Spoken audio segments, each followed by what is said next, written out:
Senate will please come to order. The Senate will please come to order. All those not having privilege of the floor, please vacate the chamber. Reports from standing committees. There are none. Reports from select committees. There are none. Introduction of bills. There are none. Resolutions. Senator from Morgan County. Thank you, Mr. President. I request unanimous consent of the Senate for leave to introduce a resolution from the floor. Is there objection? Chair hears none. Clerk will read the resolution.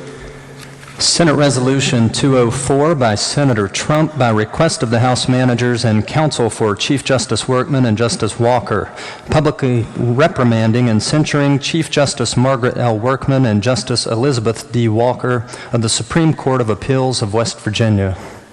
Senator from Ohio County. I raise a point of order, Mr. President. Senator will state his point of order. Mr. President, I question whether or not it's proper for the Senate to consider a resolution that presupposes any innocence or guilt with articles of impeachment pending without having heard any evidence.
Senate will please come to order. Senate will please come to order. The decision of the chair that the senator from Ohio's point is well taken, and that the mover of the resolution, that resolution is out of order. Petitions or motions? There are none. Petitions? There are none.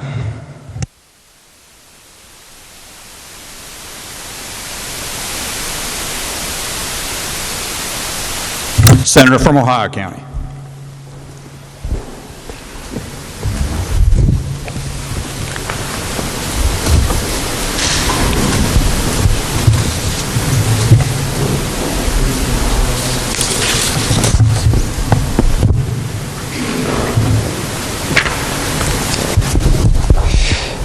Thank you, Mr. President. Our question is the Senate now resolve itself into a court of impeachment to consider proceedings against the various justices of the Supreme Court of Appeals of the state of West Virginia.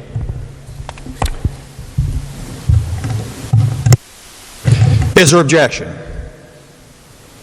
Chair hears none. Mr. Chief Justice.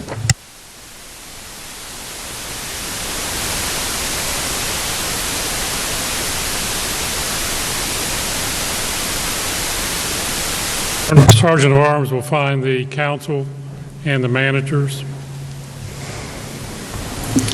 Without objection, the court journal from the previous session will be considered as having been read and approved. I must obey the clerk here so I don't get in trouble with his journal.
I'd ask counsel for Justice Walker to approach the podium, please. I'll inform counsel for the respondents that the Senate, the Court of Impeachment, has not adopted a resolution, and thus we will go forward. Justice Walker is charged in Article 14 of the Articles of Impeachment. Does your client admit or deny the same? Deny. We'll note that in the record.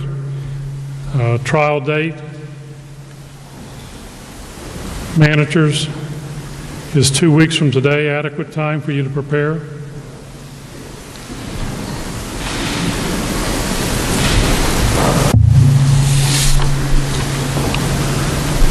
That would be September 24th.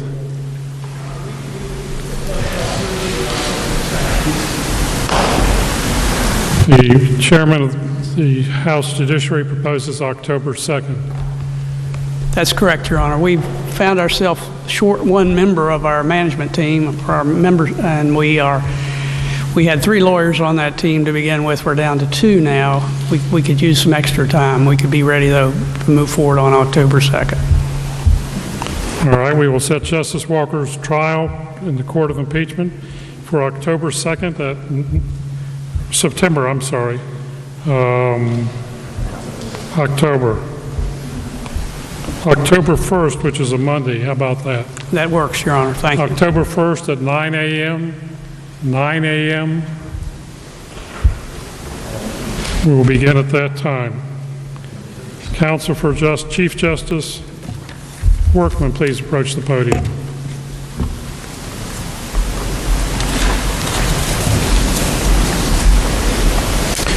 Note your appearance, sir, for the court. Steve Ruby for Chief Justice Workman, Your Honor. All right, sir, your client is charged in Articles 4, 6, and 14 in the Articles of Impeachment. Do Do you admit or deny the same on her behalf? Deny, Your Honor. All right, we will accept that. We will set her impeachment trial, the managers, 2 weeks after that.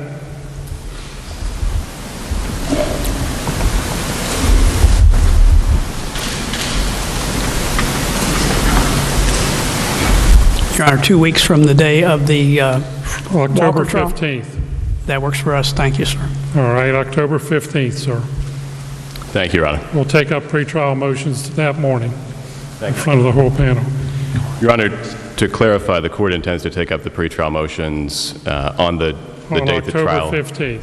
Thank you, Judge. Justice Lawfrey and counsel, I'm sorry, I should have asked each of you if you formally waived the reading of the impeachment articles. We'll waive it. We will waive. All right, counsel, do you waive the reading of the articles of impeachment? Yes, Your Honor. Note your appearance for the record. John Carr on behalf of Alan H. Lawfrey II. All right, Justice Lawfrey, you are charged in the counts of impeachment on 7 counts, those being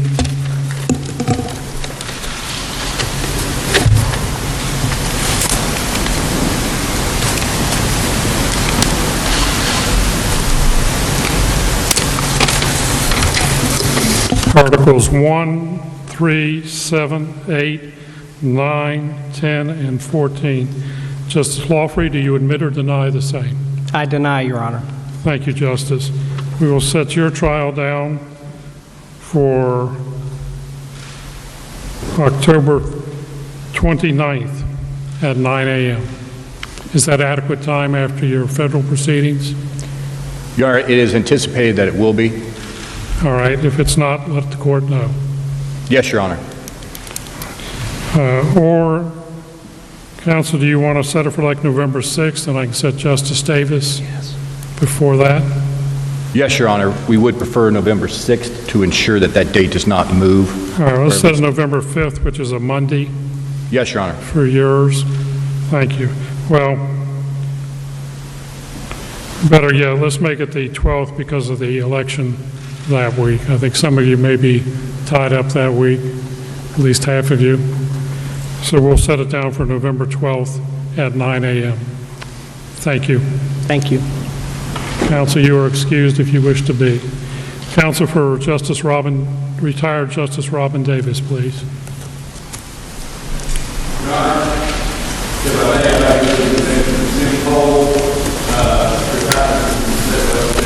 All right.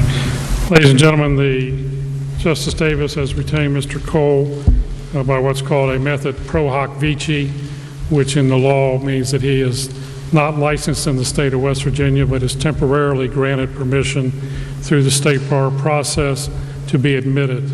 I will grant that motion, and you are admitted, sir, to practice before this court of impeachment on behalf of Justice Davis. Thank you, Your Honor. All right, sir, your client is charged in Articles 2, 4, 5, and 14. Do you waive the formal reading? Yes, we do, Mr. Chief And do you Justice. admit or deny the same on behalf of Justice Davis? On behalf of Justice Davis, we deny, Your Honor.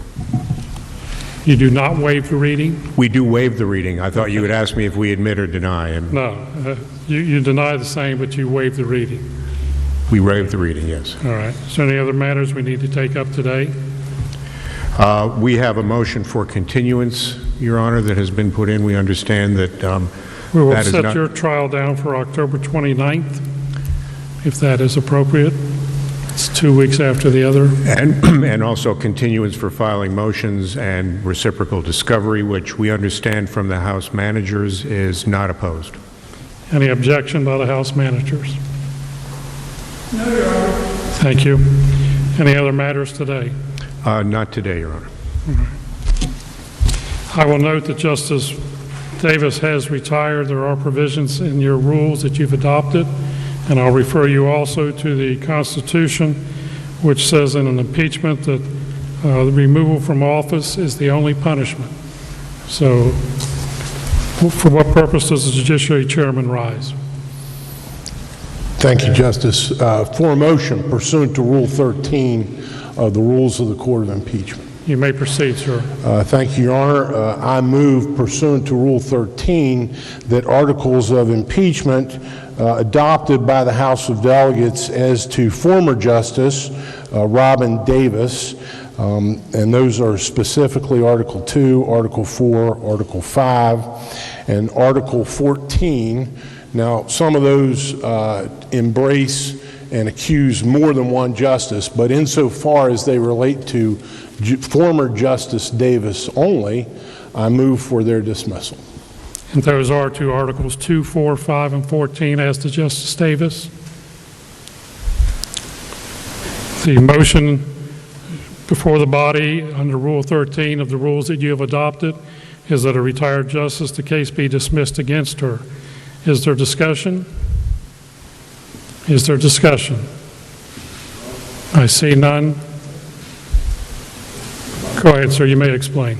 Yes, Your Honor. As Your Honor mentioned, Article 4, Section 9 of the Constitution empowers the impeachment and conviction in the Senate of public officials. And so I would urge, first of all, that former Justice Davis no longer qualifies within the definition of persons who may be impeached. Specifically, the Article 4, Section 9 refers to any officer of the state. Former Justice Davis is no longer an officer of the state. Article 4, Section 9 also provides that judgment in cases of impeachment shall not extend further than to removal from office and disqualification. And so I would urge my colleagues that under the circumstances which have occurred here, the question is rendered largely moot. Perhaps not as to the question of disqualification to hold office in the future, but I think we could all sleep soundly and rely on the wisdom and judgment of the citizens of West Virginia on that question. I would urge my colleagues in the Senate that there is no utility or purpose in proceeding with articles of impeachment as to former Justice Davis. Thank you, Senator Trump. Senator from Harrison? No. Correct? Upshur. Senator from Upshur. I got my little schematic up here and they didn't turn the light on quick enough. Thank you, Your Honor. Would the gentleman from Morgan yield for a question?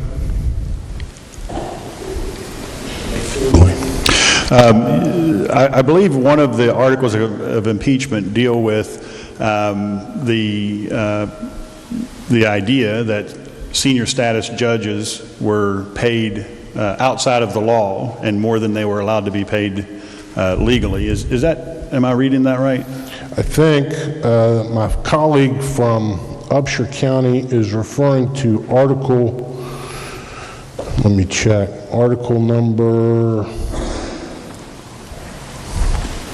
5. Yes, that's an allegation.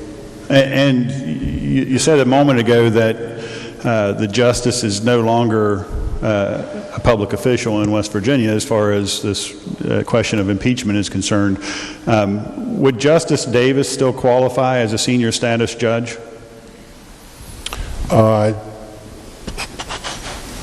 Presumably, unless there is some other disqualifying factor. Are you aware of one? No. And so the charge is that she illegally paid senior status judges. As a member of the state Supreme Court, she signed off on that. And if we adopt your resolution, she would herself then become one of those senior status judges that could be overpaid by a future Supreme Court. It would be a question for future Supreme Court as to whether or not to designate or assign her those duties. She does, though, to some extent still hold an office then, or at least potentially hold an office that wouldn't even involve an election. I disagree that a former justice would hold an office by virtue of her resignation. As my friend and colleague knows, apparently and it was close in time, but apparently the articles of impeachment that were adopted by the House of Delegates that relate to former Justice Davis were adopted perhaps the same day or a day before her resignation became effective. Yeah, I'm aware of the time frame, but I am concerned that essentially we're talking about disposing of all of these articles of impeachment, but in particular the one related to senior status judges, and what I've heard indicates that she would indeed still be eligible to be a senior status judge if we do not follow through with the impeachment process. And we may follow through and decide that she's not guilty. That's not determined yet, but to do this now says we'll never even get a chance to look. And of course, whether or not a person is disqualified can be voted on. That can be a sanction that flows from impeachment, but it is not automatic and has not been universally deployed or employed, even in our impeachment precedents in this state.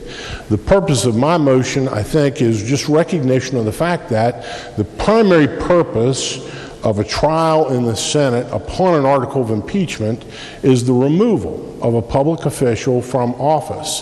And that is unnecessary in this case. Justice Davis, former Justice Davis, having done that already herself.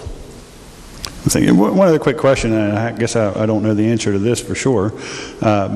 If someone is brought in as a senior status judge, and we have, for example, a presiding officer now who typically, constitutionally, would be the Chief Justice of the Supreme Court, but because of the process we find ourselves in, a circuit judge has been instead brought in to stand in lieu of the Chief Justice of the Supreme Court. Can senior status judges qualify for that type of an appointment as well? I'm not an expert on that. Your question is, can a senior status judge, can a retired justice of the Supreme Court be assigned to a senior status seat on the Supreme Court? Is that on a temporary basis? On a temporary basis, yeah. You know, I think it has happened. I'm dangerous one because my memory is not what it used to be. But I do believe that Justice McHugh occupied that status and was recalled to service on the Supreme Court at a period in time when he was retired. And so, but again, let me just caveat on that. It could be that my memory is not fully correct on it. And again, I don't know, but I think some of these questions that arise literally bring forth the possibility that if we just dispose of this now without considering all of the issues, and this is certainly one, we could literally have a situation where she is back appointed temporarily even on the Supreme Court because we didn't go through this process and determine whether or not she ought to be disqualified. So I appreciate your answering questions. You may be correct on that. Again, I will say, if I may, that the fundamental purpose of a trial of impeachment is to remove a public official from office, which is unnecessary now in this case. You will note that, and I guess it's a question of timing, because former Justice Ketchum tendered his resignation prior to the final action by the House of Delegates upon articles of impeachment the House was considering, apparently as to all 5 members of the Supreme Court. There were no articles of impeachment adopted that include Justice Ketchum. True. However, I think you would agree that then that's completely out of our hands. Whether we think he should still be in or out, we don't have the ability to impeach. We only have the ability to have the trial of impeachment. That is a correct statement. So, thank you.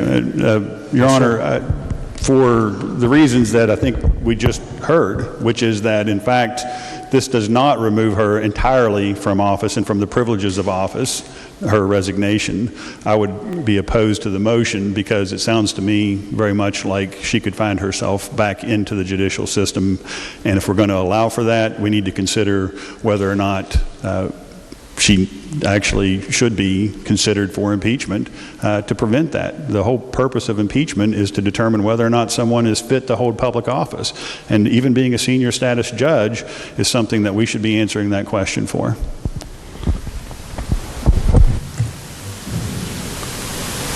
Senator from Harrison. Thank you, Mr. Chief Justice. I am the senator from Harrison, barring that confusion. I rise in favor of the gentleman's motion, and my reasons are much different from my friend from Upshur County, in that the Justice Davis resolved this for us by her resignation. And don't think that future Supreme Courts aren't going to note that justices were impeached for violating a statute on the payment of senior status judges, even though it's in the Constitution. And that's going to change, I think, with the next election. So those fears, I think, are a little unfounded. But more importantly here is the expense and the cost of these trials. I mean, we're going to have at apparently 3 for sure at this time. We're being paid, the taxpayers' money is being wasted to the extent that Justice Davis has already removed herself.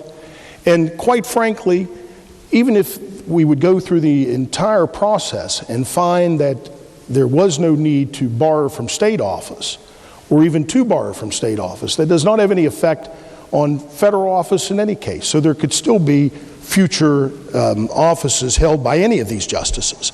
I think most importantly, though, is that Justice Ketchum resigned, and there were no further impeachment proceedings against him. As the gentleman from Morgan said, the primary purpose of impeachment is the removal from office, and that's done here.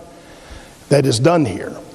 So to take the next step, and it seems to me as the Constitution flows, you must have the removal of office on the impeachment before you can then decide to bar them from future offices. I think that matter has been rendered moot by her decision to retire at the time she did. I mean, really we have to ask ourselves, what are we trying to do here? We have some conduct that we want to judge based on the evidence of justices that are still on our Supreme Court. The ones that have removed themselves, I believe, are done, and I urge this body to vote in favor of the gentleman's motion.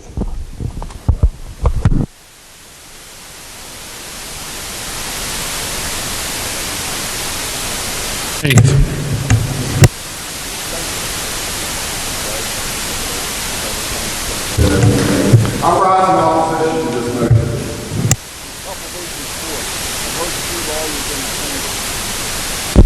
Talk about the primary purpose. Well, primary tells me there's got to be a secondary and possibly a third and a fourth purpose for impeachment. Well, one of the main ones for me is that we're giving the justice the opportunity to clear her name. I think that would be important. It would be to me. And the next thing is when it comes to resignation, didn't solve everything, because I know John Q. Public out here doesn't have the opportunity when they're before a judge to sit there and say, well, wait a minute, if I just won't do that anymore, will you just let me go? No, I'm opposed to this. Let the process do its job. And as the senator from Upshur defined, we want to make sure if the judge is guilty that they can't run for office again. And it doesn't mean just for judge. It means for the legislature and anywhere else in government that's a public position of public trust.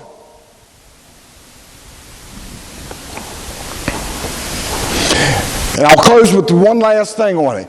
Nobody has actually explained to me in a way that I believe on the retirement issue. Okay? And that is that if this person, the judge, is not guilty, then she deserves to be able to receive the retirement. But if they're guilty, no, I disagree. I don't think they should. This trial will bring somewhat of a closure to that. And the public, I believe, is on my side. Since when do you actually get ready and say, I'm not going to do this any longer, so I can still get my retirement? We've had enough of that in this state. No, let's move forward with it. And if they're not guilty, I trust the 34 members that I serve with in here, 33, that we'll make the right decisions. This isn't rocket science, and we're all good people, and we've got good minds, and we can make the right decision on this process. Let's move forward with it. Thank you, sir. Thank you, Mr. Chief Justice. I concur with the esteemed Finance Chair's motion, and I'm not a lawyer, so I've got to go back and look at history and find a reference point. And as I look at this dismissal at this point matches with precedent that's been already occurred in our state. In 1927, after the House of Delegates impeached State Auditor John C. Board, he resigned. The Senate noted the resignation and stated, "There is nothing further to be done in this case," and thereafter the Court of Impeachment adjourned sine die. In 1989, I was a freshman member in the House of Delegates. After the House of Delegates impeached Treasurer A. James Manchin, he resigned effective on the eve of the trial. The Senate again stated, "There is nothing further to be done in this case," and thereafter the court adjourned sine die. I concur with the Judiciary Chairman's motion. Any other senator wish to be heard on this matter? This requires the yeas and nays. If not, the clerk will prepare the machine. All senators present shall vote. Has everybody voted? If so, the clerk will close the machine and ascertain the results. On this question, 15 yea, 19 nay, I declare the motion lost. Counsel, we will set Justice Davis's trial down. I believe I said, what was it, the 29th? All right. Mr. Cole, you wish to be heard? All right. We'll have her trial on September 29th. October 29th, I'm sorry. October 29th. Mr. Judy?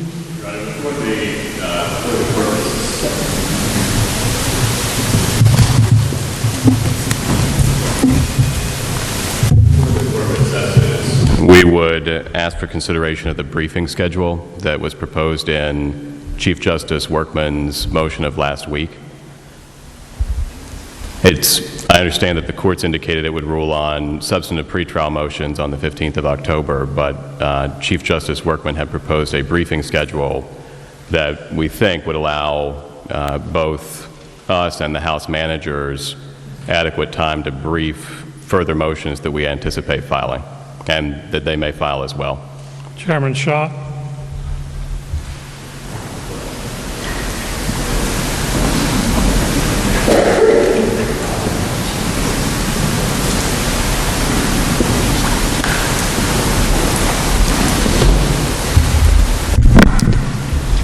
Mr. Justice, I have the proposed schedule, although I noticed that one of the dates is already passed. The motion for bill in particular is on the 10th.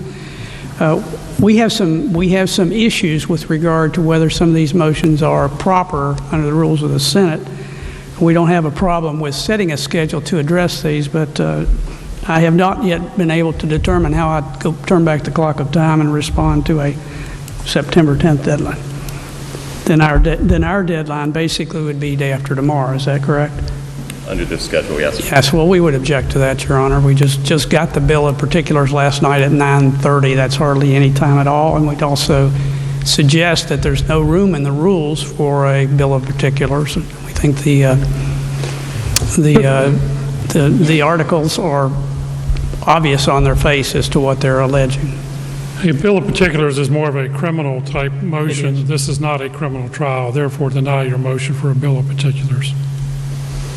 Any other matters? If the council cannot confer and work out, I'll be glad to. We'd like an opportunity to meet with council and see if we can work out something that would See be if you can agreeable. confer and decide whatever motions are pending. Anything else?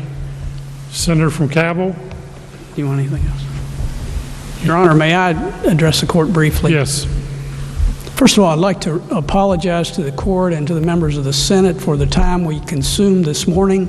We would not have put the court and the Senate through that process had we not yet met yesterday afternoon with representatives of the Senate and had assurance that the process that we undertook would meet the Senate rules. We apparently mistakenly assumed that the Senate would recognize that the typical use of a stipulation as a form of evidence which could support a resolution. Apparently we were mistaken in that belief, and for that I apologize. We certainly wasn't our intention to waste anybody's time. Thank you, sir. Senator from Cabell. Thank you, Mr. Chief Justice. I have a point of inquiry. State your point. I want to disclose that I have represented as legal counsel Margaret Workman in the past. It's been many years ago, but I wanted to disclose that, and since we're in a quasi-judicial proceeding, I don't know whether I do that under the rules of the Senate or whether I'd make that disclosure under the rules of this forum, and I just wanted to get that out there. Thank you. I think, Senator, you need to probably send the Senate President a letter, confidential letter of explanation. I think any disqualification under the rules refers back to the rules of the Senate as to not participating. So if you'll discuss it with the Senate President to your right.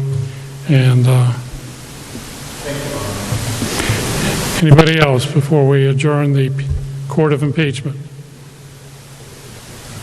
If not, the Court of Impeachment is adjourned until October 2nd, I believe is our first trial date. October 1st, I'm sorry. October 1st at 9 a.m. I'd appreciate promptness by everybody, just simply because this is going to be a lengthy matter and we need to ensure that we get as much time as we can. Thank you. Mr. President?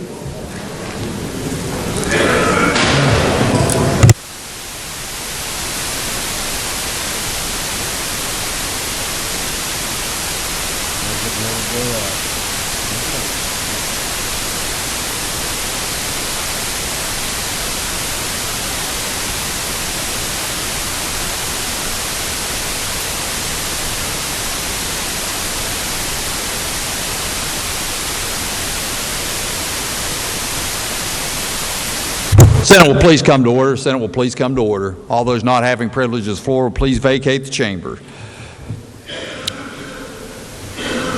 Bills, unfinished business. There is none. Bills on third reading.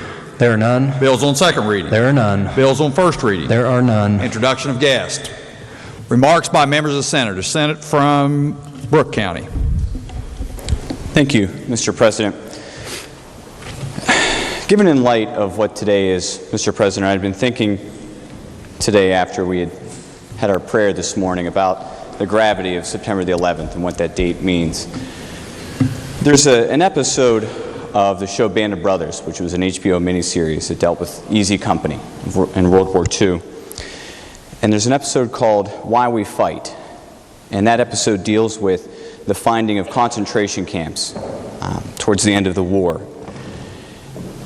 8 years ago, on this date, I used that term, Why We Fight, as the title of an intelligence briefing that I gave to my team shortly before we left for Afghanistan. And I included with that title slide photos from 9/11. Because the war in Afghanistan was because of 9/11. And what happened that day is why we fought and why people continue to fight there. Mr. President, on that day, 2,987 people were lost in New York, in Washington, D.C., and in the area of Shanksville, Pennsylvania. But unfortunately, the casualties have still continued from that day. Casualties that only occur because of that day. Casualties that happened in Afghanistan. And unfortunately, one of West Virginia's own became a casualty of 9/11, became a casualty of the war in Afghanistan on September the 3rd in the Logar province. And it was Command Sergeant Major Timothy Allen Bulliard of Thornton, and that's in Taylor County.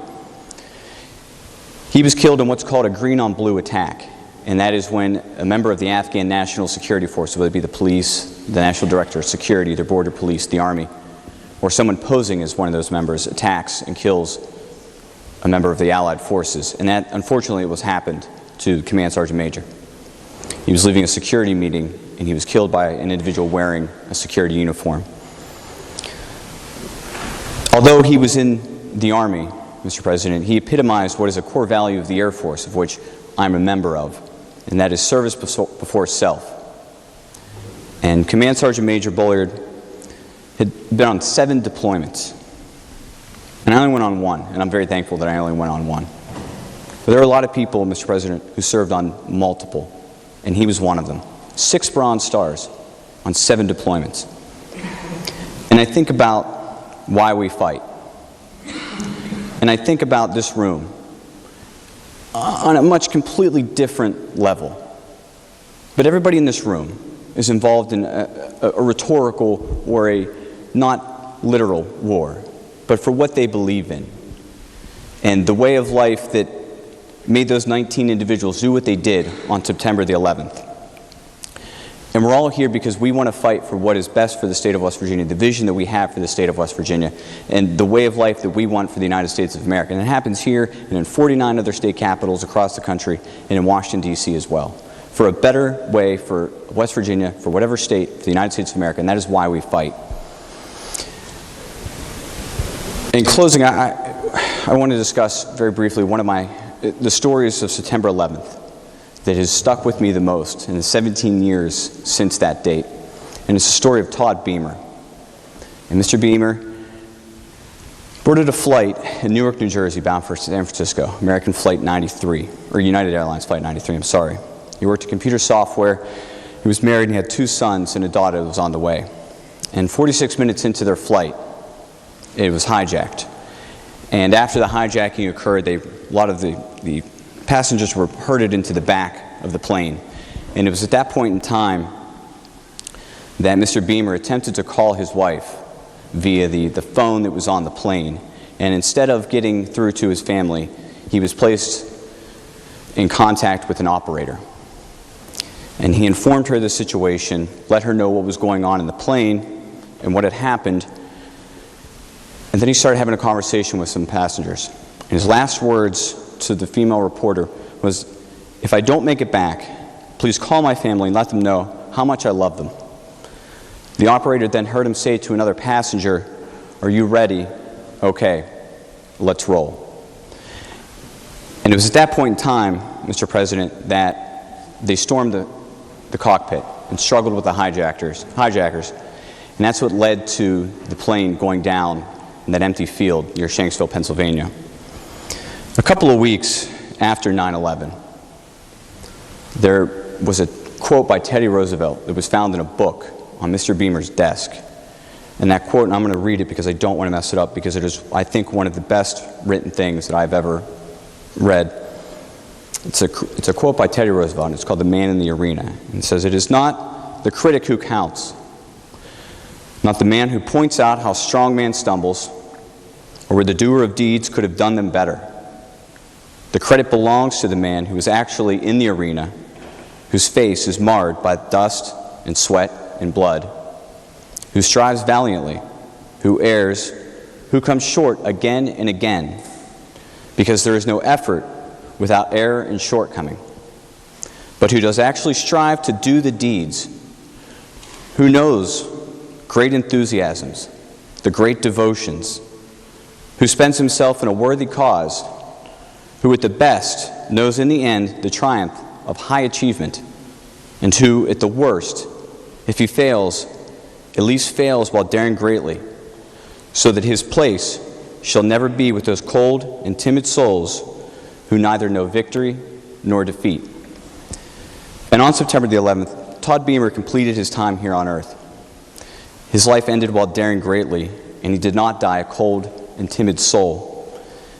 And I think that is the lesson of 9/11, Mr. President, is that it was true, everyday Americans who, through selfless acts, became heroes and showed just how great America truly is and how great Americans truly are. And there are plenty of reasons why we fight, Mr. President. And to each and every one of us, I think, in this room, there are many important things that we fight for. And I think that we will all continue to do so. And I'm very proud to be here on a day like today as a member of this body of people who are fighting for what they believe in. Thank you, Mr. President. Thank you.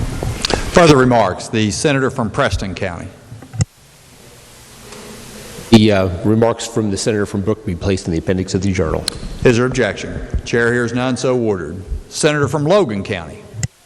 Mr. President, I want to also speak a little bit about Command Sergeant Major Timothy Bolliard from Taylor County. He was a Security Forces Assistant Team Chief. Now, as a Command Sergeant Major in the United States Army, he had climbed to the top that you can climb as an enlisted man. And he had already, from what I've saw, had already spent time in positions as a Command Sergeant Major. And there's times in between when you're still in the military where a person of his stature tries to figure out what's going to be the next step. And then this new concept come about, and that was being able to go over to places like Afghanistan and serve as a combat advisor. Now, I know about this because that's what I did. And I was in the same exact spot, Logar province, where he was killed. What you need to understand is that the job that he was conducting was not a job that found him surrounded by large groups of soldiers. I can guarantee you that when he was moving throughout the battlefield, it was probably himself. He had an officer with him. He probably had a mechanic with him and an interpreter. And they were responsible for equipping, preparing, and training Afghani police to protect themselves for when the Taliban come. Sadly, he found himself out there in a situation where, unfortunately, some of the people that are supposed to be our friends turn out to be our enemies. And unfortunately, it cost him his life on September the 3rd of this month.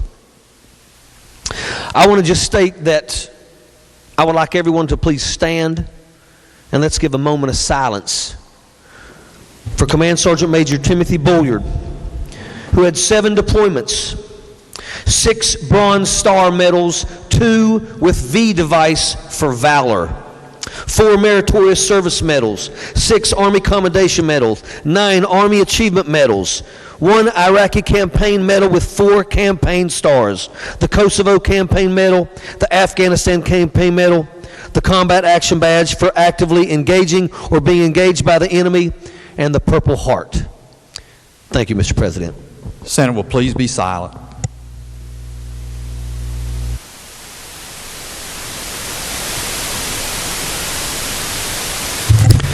Amen. Thank you. You may be seated. Further remarks, the senator from Marion County. Thank you, Mr. President. I ask unanimous consent that the remarks by the senator from Logan be printed in the appendix of the journal. Is there objection? Chair hears none, so ordered. Further remarks? Further remarks? Senator from Ohio County. Thank you, Mr. President. Subject to announcements, I move the Senate stand adjourned until Monday, October 1st at 9 a.m. Are there announcements? Not. Question before the Senate is, shall the Senate stand adjourned until 9 a.m. on October 1st? All those in favor will say aye. Those opposed, no. The ayes appear to have it. The ayes do have it. I declare the Senate adjourned.